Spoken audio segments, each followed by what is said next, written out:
Kolkata night Riders Mumbai Indians के against सिर्फ 116 run पे ऑल आउट हो गई और मैच भी हार गई। सच बताऊं तो केकेआर के लिए आता हुआ दिखाई भी दे रहा था। उम्मीद ये नहीं थी कि मुंबई की वानखेड़े की बैटिंग पिच पर उनके साथ ऐसा होगा, पर ऐसा होने की उम्मीद पूरी थी। और इसलिए नहीं क्योंकि केकेआर की बैटिंग लाइनअप में कोई भी कमी है। आपके पास एग्रेसिव ओपनर्स हैं, डिपेंडेबल मिडिल ऑर्डर है, क्वालिटी फिनिशर्स हैं, मगर पिछले दोनों मैचेस में केकेआर की बैटिंग में जो डिप आ रहा था, तो ये कोई शौक भी नहीं था। कोलकाता का ये जो बैटिंग डिप है, ये सीजन के पहले ही गेम आरसीबी के अगेंस्ट दिखाई देने लग गया था। उस गेम में हुआ क्या था? अजिंक्य रहाणे नंबर 3 पे बैटिंग करने आए थे, 56 रन उन्होंने लगाए, एग्रेसिवली बैटिंग करी, पावर प्ले मैक्सिमाइज किया, 10 ओवर तक अपनी बैटिंग करते रहे और सामने वाली टीम पर प्रेशर बना के रखा। सुनील नारायण ओपनिंग करने आए थे, उन्होंने भी वही एग्रेसिव स्टार्ट दिया, पावर प्ले मैक्सिमाइज किया, अजिंक्य रहाणे का साथ भी दिया और 10 ओवर तक सुनील नारायण भी बैटिंग करते रहे, जो केकेआर के लिए एक अच्छा पॉजिटिव होना चाहिए था और वहां से उनको आगे और रन बनाने चाहिए थे। पर एक बार जब सुनील नारायण वो 10 ओवर के एंड पे आउट हुए, तब केकेआर का स्कोर 107 था। और एक टीम जो 10 ओवर के बाद 107 रन मैनेज कर रही है, तो अब आप सोचोगे कि ठीक है, अगर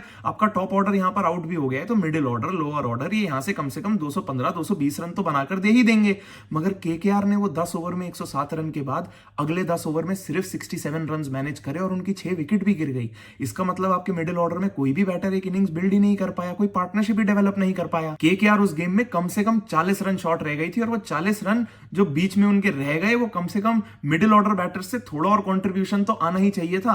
और इसका एग्जांपल सबसे बड़ा यह है कि आरसीबी ने वो टारगेट 17th ओवर में ही चेस किया था और 17th ओवर में उनकी विकेट भले ही 3 गिरी थी। शायद कितना भी टारगेट होता, अभी लोग सोचेंगे कि वो चेस हो जाता, पर अगर आरसीबी वो 210 220 का टारगेट मेंटली सोच के चेस करने आती, तो शायद उनके बैटर्स भी अंडर प्रेशर आके क्रम्बल कर जाते। मगर केकेआर ने पूरा मोमेंटम पहली इनिंग में ही इतनी विकेटें गिराकर आरसीबी की तरफ कर दिया था। दूसरा गेम जो केकेआर ने राजस्थान के अगेंस्ट खेला, उसमें केकेआर के बॉलर्स ने राजस्थान को लगभग 150 रन पे ही आउट कर दिया था। तो बैटर्स जानते थे कि ये बहुत अच्छी अपॉर्चुनिटी है जिसकी भी बैटिंग आए फॉर्म में आने के लिए, क्योंकि इतना कोई ज्यादा प्रेशर नहीं था। और उस गेम में पूरा मोमेंटम और सारा कॉन्फिडेंस क्विंटन डिकॉक ने अपने लिए वहां पर लूट लिया था। उन्होंने अपने 97 रन करे और ये प्रूव किया कि कैसे एक अच्छी बैटिंग विकेट पे अभी भी क्विंटन डिकॉक एक बहुत ही एग्रेसिव बैटर है। पर उस गेम में केकेआर के ज्यादा बैटर्स एक्सपोज हुए नहीं थे, पर उस क्विंटन डिकॉक की इनिंग से बाकी सारे बैटर्स को कम से कम थोड़ा इंस्पिरेशन लेके कॉन्फिडेंस तो गेन करना चाहिए था कि अगर हम एक गेम जीत गए हैं, टूर्नामेंट में फाइनली हमने 2 पॉइंट कमा लिए हैं, तो यहां से आने वाले गेम्स में हम लोग भी कुछ प्रूव करके दिखाएं। और अब मुंबई के अगेंस्ट जो केकेआर की बैटिंग फॉर्म पे सवाल उठे ही हुए थे, वो एक अच्छे बॉलिंग अटैक और स्मार्ट प्लान्स के आगे पूरी तरह ही एक्सपोज हो गए। मुंबई इंडियंस के बॉलर्स ने 2 चीजें बिल्कुल ठीक करी, बॉलिंग अपनी फील्ड के अकॉर्डिंग करी और शॉर्ट बॉल टैक्टिक का बहुत अच्छे से यूज किया।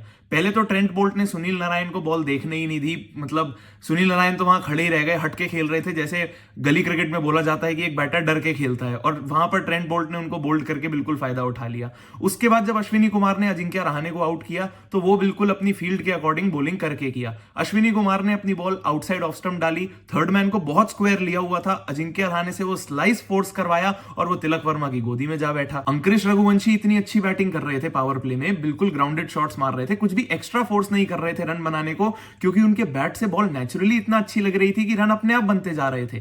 पावर प्ले में अगर जब खत्म हुआ, हार्दिक पांड्या बॉलिंग करने आए, शॉर्ट बॉल डाली, अंकुरिश रघुवंशी से पुल शॉट फोर्स करवाया, स्क्वायर लेग के हाथ में कैच दे बैठे। उसी से पहले वेंकटेश अय्यर को भी ट्रेंट बोल्ट ने शॉर्ट बॉल ही डाली थी और वेंकटेश अय्यर को वो समझ नहीं आई या उनको उम्मीद नहीं थी, उनके भी बैट से लगी और विकेट कीपर के पास कैच चली गई। तो एक बात साफ थी कि हार्दिक पांड्या और उनके बॉलिंग यूनिट ने ये शॉर्ट बॉल टैक्टिक का प्लान बना रखा था और उनके बॉलर्स ने बिल्कुल बाखूबी उसको निभा के दिखाया। कोलकाता नाइट राइडर्स यहां पर मुंबई इंडियंस के बहुत ही सटीक बॉलिंग प्लान्स की वजह से आउट करी गई है, और पूरा क्रेडिट मुंबई इंडियंस को भी, क्योंकि वो खुद भी तो पिछले 2 मैच हारते हुए आ रहे थे। इस टूर्नामेंट में तो एक भी मैच नहीं जीते हुए थे। 3 मैच तो मुंबई इंडियंस के बॉलर्स को भी लग गए फॉर्म में आने में। पर मजा तो ये देखकर आया जो ट्रेंट बोल्ट और दीपक चाहर ने वापस वो फुटबॉल स्कोर दिखा दिया, जिसके लिए मुंबई इंडियंस ने उनको ऑक्शन में पिक किया था, जब 2 रन पे 2 विकेट गिरी हुई थी, जिसके लिए दीपक चाहर और ट्रेंट बोल्ट दोनों ही जाने जाते हैं, क्योंकि पिछले 6 साल में इन दोनों बॉलर्स की पावर प्ले में सबसे ज्यादा विकेट्स हैं। वानखेड़े की कंडीशंस दोनों बॉलर्स के लिए काम आनी थी, क्योंकि दोनों की ही बॉल शुरू से लहरा रही थी, और मुंबई इंडियंस से बेटर इन कंडीशंस को और कौन ही समझ सकता है,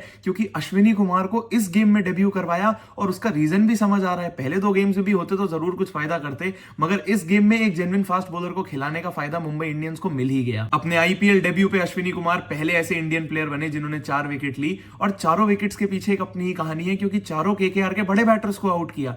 अजिंक्य रहाणे के लिए मैंने बताया कैसे फील्ड सेट करके उनको डिसीव किया, रिंकू सिंह के अगेंस्ट शॉर्ट बॉल टैक्टिक को फॉलो किया, और आंड्रे रसल और मनीष पांडे को तो बोल्ड ही कर दिया। किसी भी बॉलर के लिए जो खासकर अपना डेब्यू ही कर रहा है, इतने बड़े खिलाड़ियों को बोल्ड मारना आसान नहीं होता। मनीष पांडे को तो जिस तरीके से बोल्ड मारा, उनको समझ ही नहीं आया बॉल कहां आई और उनके पैड से लग के कहां चली गई।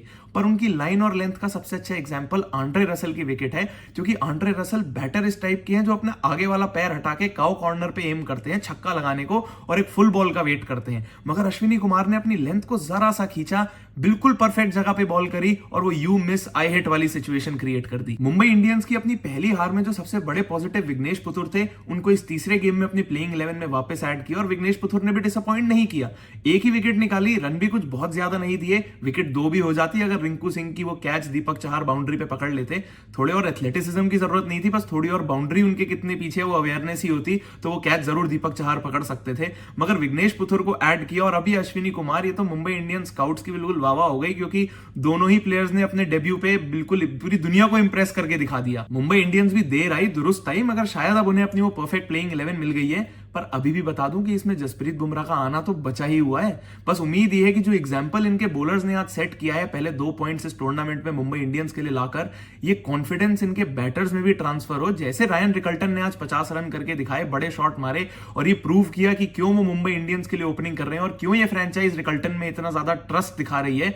उसी तरह बस रोहित शर्मा के भी रन आने शुरू हो जाए, मिडिल ऑर्डर की इनके प्रॉब्लम थोड़ी और खत्म हो जाए जो हमने पहले दोनों गेम्स में देखी, तो जरूर मुंबई इंडियंस की जितनी हाइप थी सीजन से पहले वो प्रूफ भी करके दिखाएंगे। वीडियो अगर पसंद आई हो तो लाइक जरूर करना और नीचे कमेंट करके ये जरूर बताना कि केकेआर ये गेम्स जो है खेलते हुए हार रही है या पहले ऑक्शन टेबल पे ही हार चुकी थी, सही प्लेयर्स को पिक ही नहीं किया था और अब यहां से कम बैक कर कैसे सकती है, क्योंकि खिलाड़ी तो अब आपके पास यही है।